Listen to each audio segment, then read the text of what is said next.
This is your Deepwater Horizon weather update for May 27th. Right now we're looking at a satellite imagery from Tuesday afternoon. It was a little too cloudy to get a satellite image from yesterday, but we are expecting one today. However, oil is still off of Florida's coast, so we'll take it. And Mother Nature is going to continue to be favorable for deep water operations for any burning or skimming around these areas. Winds today are going to be light from the northwest and shifting to the west tomorrow, seas 1 to 2 feet, and generally light southeast wind over the weekend. And today, the oil plume is actually 75 miles away from Florida. Yesterday it was 55, so it's looking good. It seems to be backing away from the coast. And the trajectory for Friday and Saturday is still looking mostly the same, except you'll notice that some of these thicker oil sheens on the northeast quadrant are beginning to break up. So that is great for the state of Florida and especially the Panhandle. And switching gears here over to the loop current model forecast, we are seeing some difference in the models. The main difference is some models are expecting this northern eddy to be a little bit stronger. Some are expecting it to be weaker, and of course the stronger the eddy is, the more likely it's going to keep that oil in it. Yeah.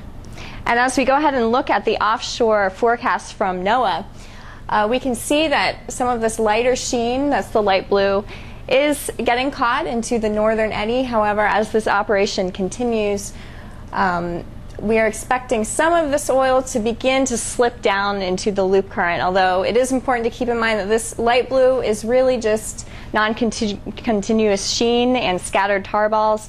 It's not really thick oil, so as we continue through Saturday, most of the oil is going to keep staying in a little bit, maybe slipping down into the loop current. And as for the overall forecast, the most southern portions of the oil are posted here, and the green line is that loop current, and down here are the Florida Straits. However, we are still noticing that this eddy is looking good for strengthening, and as it strengthens, we are hoping that it will cut off the loop current from the Florida Straits. This is a video from the history of the past month of the loop current. As we see at the very end of the video, it does begin to cut off, and if it does cut off, the oil will likely stay in the loop current away from the Florida Straits. So this is generally a slower process.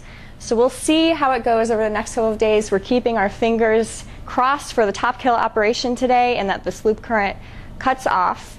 And as for this Memorial Weekend, Florida beaches are open for business, and the only oil on our beaches is suntan oil. Florida has really not been impacted by this oil at all, so everything is open. For more updates on the deep water response or for your local weather, be sure to keep checking back here at floridadisaster.org.